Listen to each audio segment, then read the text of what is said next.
Hello! Today we will learn something new. Now, before I go any further, I must say I am talking in an Italian accent because I find it fun. I do not mean to poke fun at anyone or anyone's culture. It is simply my admiration for Italians. Now I shall continue introducing today's plan. Today we will be learning about art. Yes, art, a beautiful expression of culture and colors. Okay, enough passion. In the Renaissance, art used to be a way of communicating feelings, love, hope, admiration. But to learn Renaissance art, one must learn some Italian.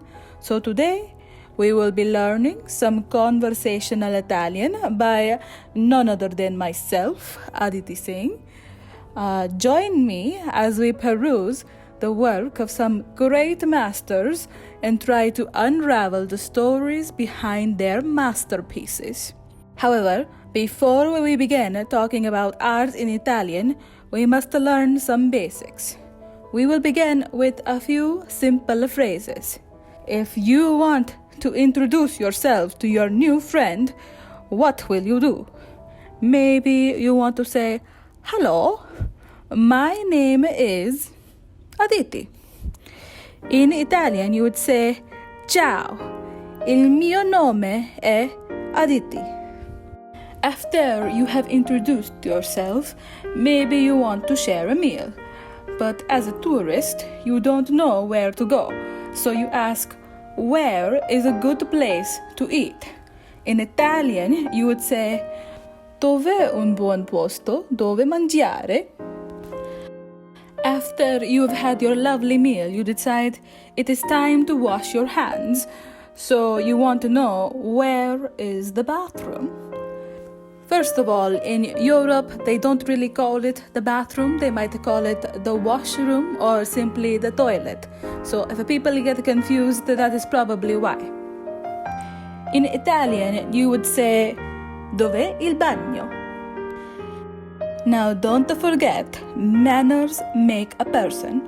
So we need to take caution and ask all of these questions with manners. Make sure you use please or per favore, thank you, or grazie, or you're welcome, or prego. Now that you've learned some basics, we are ready to enter the art museum. Make sure you stay quiet for the other patrons. To begin, we will be looking at one of the world's most famous paintings, the Mona Lisa by Leonardo da Vinci. What you are looking at here is the initial sketch of the painting. For the longest time, this was lost to the world and was only found recently. Here we have a painting of Leonardo da Vinci, the master behind this masterpiece. He was considered a true Renaissance man, an inventor, a painter, an architect. It is thought that he started the Mona Lisa while he was in university as a project, but halfway through gave up on the painting until a lady named Lisa Gherardini commissioned it from him. You might be wondering, if her name is Lisa, why is the painting called Mona Lisa? In Italian, Mona is a short form of Madonna, which means madam or my lady. Now, let's imagine we are looking at the painting in the museum. We want to say, "Oh, my goodness, this is a beautiful painting." We would say, "Mio Dio, è un bellissimo dipinto," in Italian. If we wanted to ask, who painted it? We would say, "Chi l'ha dipinto?" This painting has an interesting past. When it was first painted, it was considered only an okay painting. However, it rose to fame in 1911 when it got stolen from the Louvre, a famous art museum. The entire world was looking for it. Luckily, it was found when they realized a museum worker stole it after hours. The man was arrested and the painting placed back where it belongs, in the Louvre.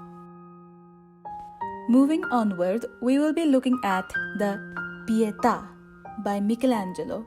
In Italian, pietà means pity. This is because this sculpture has religious meaning. It is a snapshot of Virgin Mary holding the dead body of Christ. During the Renaissance period, religion played a huge role in art. This piece is particularly well done as we can see fine details such as the wrinkles in her clothes, the curls in her hair, and much more. This piece is also unique since it has more than one person.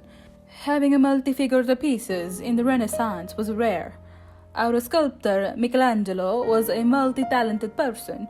He is also known for painting. Here we can see the ceiling of the dome in St. Peter's Basilica. Michelangelo painted the entire ceiling here and the ceiling in the Sistine Chapel. These paintings were done in a fresco style, where once the paint was applied to the walls, they become a part of the art. As Bob Ross would say, in a painting there are no mistakes, just happy little accidents.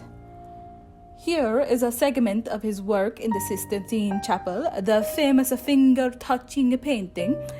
This one is called Creation of Adam.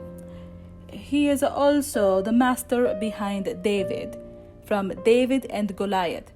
This piece is considered one of mankind's greatest masterpieces for its just proportions and pure excellence.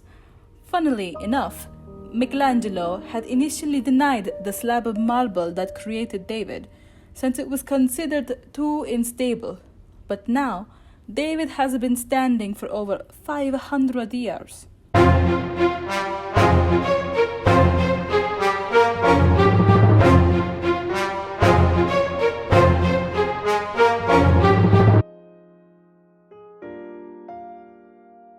Back to the Pietà.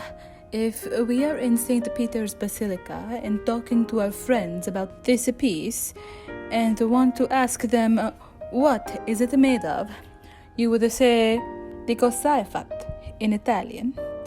They might respond with marbo penso, which means marble, I think. Your other friend wants to ask when was it made, but doesn't know how to say that. You, being a good person, whispers in Italian and say, quando è stato realizzato? Leaving Rome, we will now visit Florence, Italy. Entering the older part of the city, we see this huge dome. This is the Duomo, built by Filippo Brunelleschi.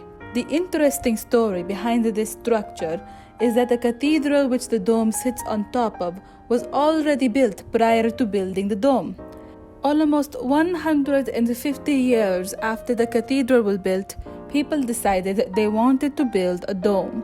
The problem was, though, that the dome would have to be ginormous, being 150 feet wide and 180 feet off the ground.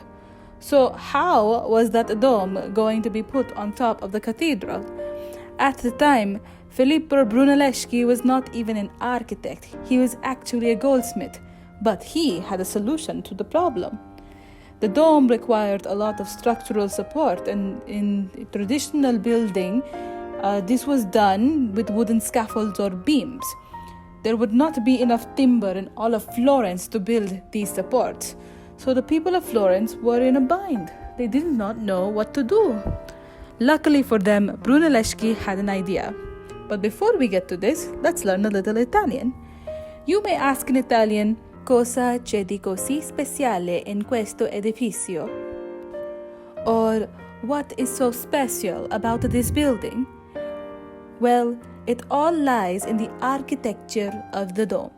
First, Brunelleschi divided the dome into two layers, an inner dome and an outer dome.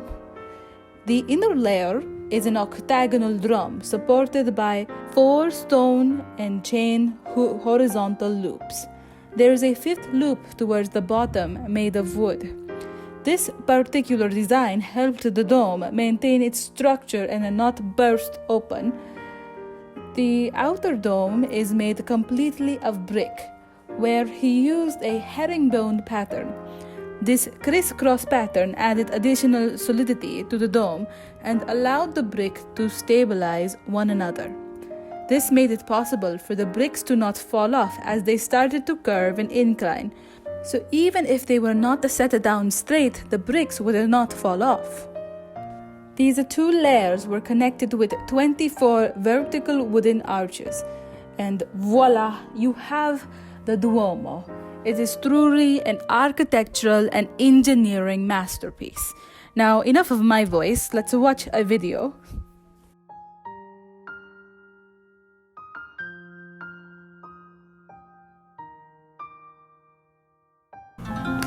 It's 1418 in Florence, Italy.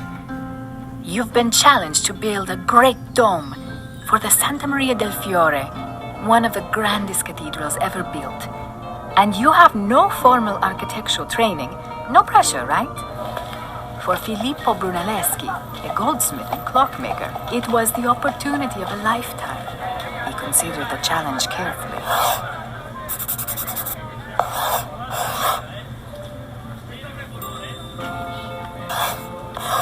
Then proposed a daring plan, using methods that experts don't fully understand even to this day.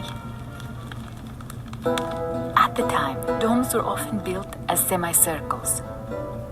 But the town fathers required that Brunelleschi build an 8-sided dome that would be even taller and stronger. It would also have no central support system to hold it up during construction. Even worse, the dome's base was an imprecise octagon with no true center. But Brunelleschi had that covered.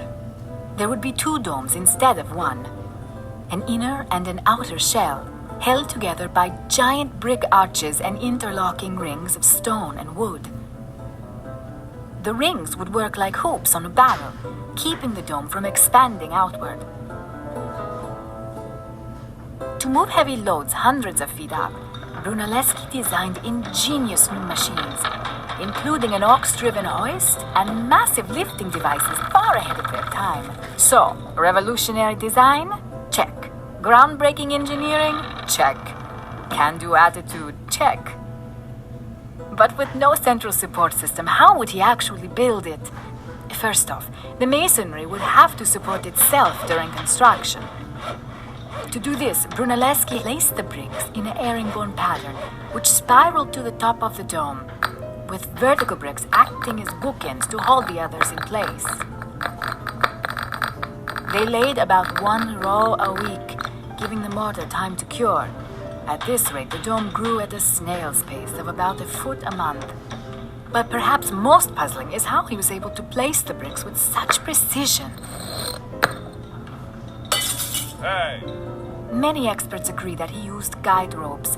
One theory states that ropes ran from a flower pattern on the work platform that showed exactly where the bricks should go. Another has ropes running from the dome's center, tracing a series of cones that grew smaller as they ascended to the top. Still another suggests a different arrangement of central ropes and wooden templates. However it was done, it worked. The 8 faces of the dome met at the top precisely, just as Brunelleschi had planned. In all, it took 16 years to complete the dome. When he died in 1446, Brunelleschi left behind no sketches and no details as to exactly how he achieved his masterpiece. Today, it remains the largest masonry dome in the world, more than 500 years after it was built.